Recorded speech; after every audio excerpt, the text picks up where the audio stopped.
یہ کہہ رہے ہیں کہ فجر کے لیے الارم لگاتے نہیں، آفس کے لیے لگاتے ہیں، اور پکا ارادہ ہوتا ہے فجر نہیں پڑھیں گے۔ اب جب فجر نہیں، پہلے سے ارادہ ہو فجر نہیں پڑھیں گے تو فجر قضا جان کر کی ہے تو ایمان چلا گیا، جب ایمان چلا گیا تو بیوی بھی نکاح سے چلی گئی، جب بیوی بھی نکاح سے گئی تو بچے حرامی۔ تو دیکھیں وہ جو یہ بہت بڑا جرم ہے فجر جماعت سے نہ پڑھ، نماز چھوڑ دینا، قضا کرنا فجر کی، بہت بڑا جرم ہے یہ جو اس میں کہتے ہیں نا ایمان سے چلا گیا، تو اس کا مطلب یہ نہیں کہ بالکل کافروں والا کافر ہو گیا، اس کا مطلب کفر کے قریب چلا گیا، کفر کے قریب ہو گیا۔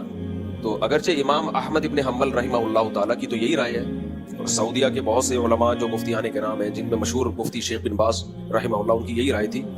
کہ اگر کوئی صبح 7:30 کا الارم لگاتا ہے، فجر کا نہیں لگاتا، تو اس کا مطلب وہ تو جان کر ارادہ کر رہا ہے فجر نہیں پڑھنی، تو وہ واقعی میں کافر ہو جائے گا، اور اس کی بیوی کا نکاح بھی ختم، اور پھر وہی جو بچے جو آپ نے ابھی پیدا کی، یعنی بتایا ہے کہ اس ٹائپ کے پیدا ہوں گے، یہ ان کی رائے تھی۔ لیکن جمہور امت کا یہ قول نہیں ہے،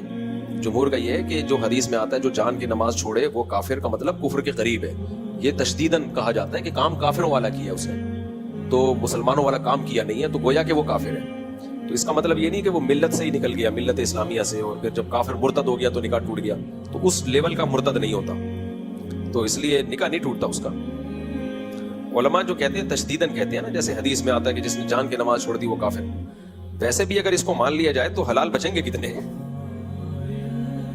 4-6 آدمی رہے تو حلال تو مارکیٹ سے بچے شارٹ ہو جائیں گے۔ تو جمہور کی رائے یہ نہیں ہے، جو امام احمد ابن حنبل کی یہ رائے تھی، جو فقہ حنبلی ہے سعودی عرب میں زیادہ، تو سعودیہ کے علماء کی یہی رائے ہے، اور وہ اس میں مخلص ہیں، ان کا جو بھی رائے ہے، جو ان کو قرآن و سنت سے سمجھ میں آیا انہوں نے وہ رائے دی، وہ زمانے سے ڈرے نہیں۔ لیکن جمہور امت بہرحال اسی کی قائل ہے، امام حنیفہ، امام مالک، امام شافعی اور ان کے جو فالوورز ہیں وہ سب یہی کہتے ہیں کہ کسی عمل سے انسان کافر نہیں ہوتا، کافر کفر کا تعلق عقیدے سے ہے، نماز کو برا سمجھے گا تو کافر ہوگا،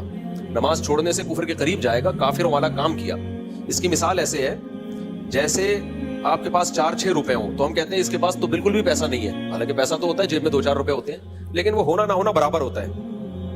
تو ایسے ہی بعض کام ایسے ہیں جب وہ کیے جائیں تو وہ اس کا تو ایمان کا اتنا معمولی سا لیول ہے کہ وہ گویا ایمان ہے ہی نہیں اس میں۔ تو نماز تو اسلام کا سب سے بڑا رکن ہے، جو یہ بھی نہیں پڑھ رہا تو نبی نے فرمایا کہ یہ کیسا مسلمان ہو، یہ ہو نہیں سکتا مسلمان۔ تو یہ نہیں کہ حقیقت کے لحاظ سے ہی وہ کافر ہو گیا۔ 4 روپے بھی جس کے پاس ہے نا تو وہ بھی مالدار تو ہے نا، مال تو ہے اس کے پاس، لیکن وہ مال ہونا نہ ہونا برابر ہے، تو اس سے نکاح نہیں ٹوٹتا۔